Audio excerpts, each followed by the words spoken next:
Hindi para maramdaman mo ang Diyos ay sumasa atin. Hindi, kaya ka nag-LPG kasi nga maliwanag sa iyo na ang Diyos ay sumasa atin. Katulad ni San Jose. Kasi nung may paliwanagan si San Jose na si Maria ay mga anak ng isang lalaki. Kasi akala ni San Jose kung kaninong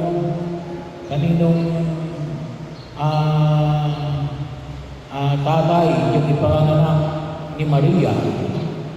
Pero yung kanyang pamamaraan ay gusto niyang iwalayan si Maria.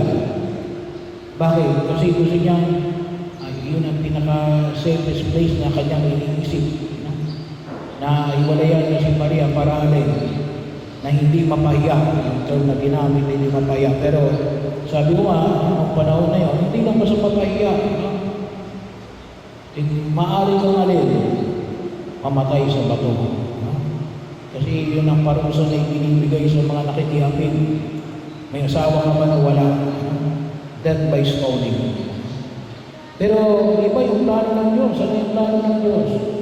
Pakasalan mo si Maria. Para naging kabahagi ka ng pagkilos na maranasan hindi lamang ni Maria, hindi lamang ni San Jose, ngunit ng lahat ng ang Diyos na sumasa atin. Kaya yun naman yung bahagi yun ng pagkilos na hindi natin pahalagahan, na biyaya ng pagliligtas ng Diyos, ang Diyos na sumasa atin. Kaya tayo, naglilingkod tayo. Kasi ang Diyos ay sumasa atin. Hindi yung pagka naglilingkod, para akong pagpalain ng Diyos. Ano yung problema doon? Sinusuhulan yung Diyos. Hindi. No? Naglilingkod ka kasi ikaw ay pinagpalaan ng Diyos.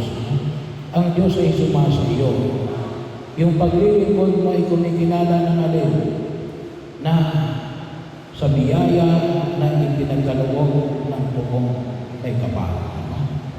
Kaya napakahalaga yung pagkilala na ito na nawa mo ay maunawaan natin. Lalo-lalo na ho sa pagtanggap ng mga sakramento. No? Kalimutan, sinasabi ko, mabuti na nga si Dolores ang nagpatawag na pahiran ng Santo Olio. At yun din naman yung patuloy namin paanyaya. Huwag kayong matakot na magpapahin ng Santo Olio. Kasi hindi pa natatakot na makaraw sila mamatay.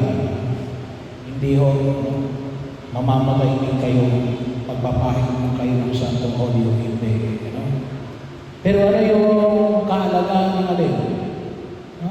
Na kayo napahiran ng Santo Olio bago kayo mamatay.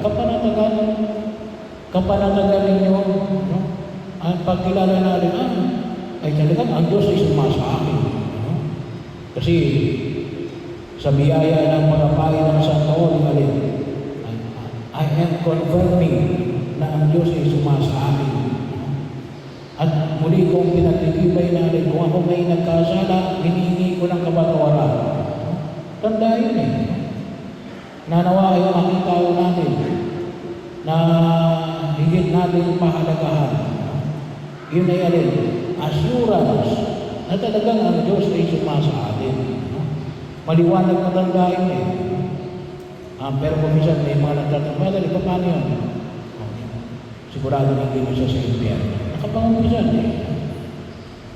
Sigurado ba siya sa langit? Siguradong pupunta sa langit. Pero hindi natin alam kung nandun na. Kasi may tinatawag tayong purgatorio. Alam niyo yung purgatorio, ayaw ng iba natin mga kapatid na hindi katoliko. Sila ay allergic doon. Pero yung purgatorio na yun, katarungan.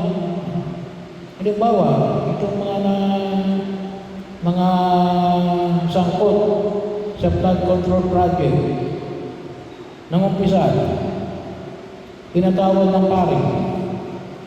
Pupunta na ba sila sa langit? Sigurado hindi pupunta sa impyerno, no? Kasi nakahingi sila ng tawag. Ba't hindi kagad sila pupunta sa langit? na ibalik ba nila yung kanilang ninakaw?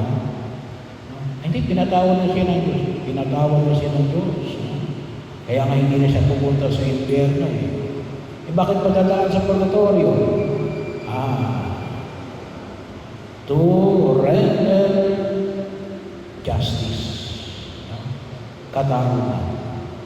Para ibigay ang hinihingi ng katarungan. Father, namatay na. Paano pa nila may babalik? Ayun. Hindi lang basta ibabalik. Kung nakakuha ka ng 1 milyong peso, anong dapat ibalik mo? 4 na milyon. Bahagi mo yun. Hindi mo na ibalik. Yung 4 na milyon, doon mo yan ibibigay sa purgatorio.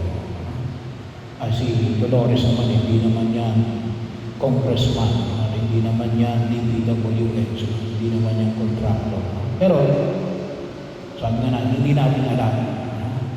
Hindi natin alam kung meron siyang kasalanan na hindi pa niya na ibibigay ang katarungan. Kaya, ipinagdarasal natin. Tulungan natin siya na maibigay niya ang kanyang katarungan. Pero yun po, maliwanag, ang assurance.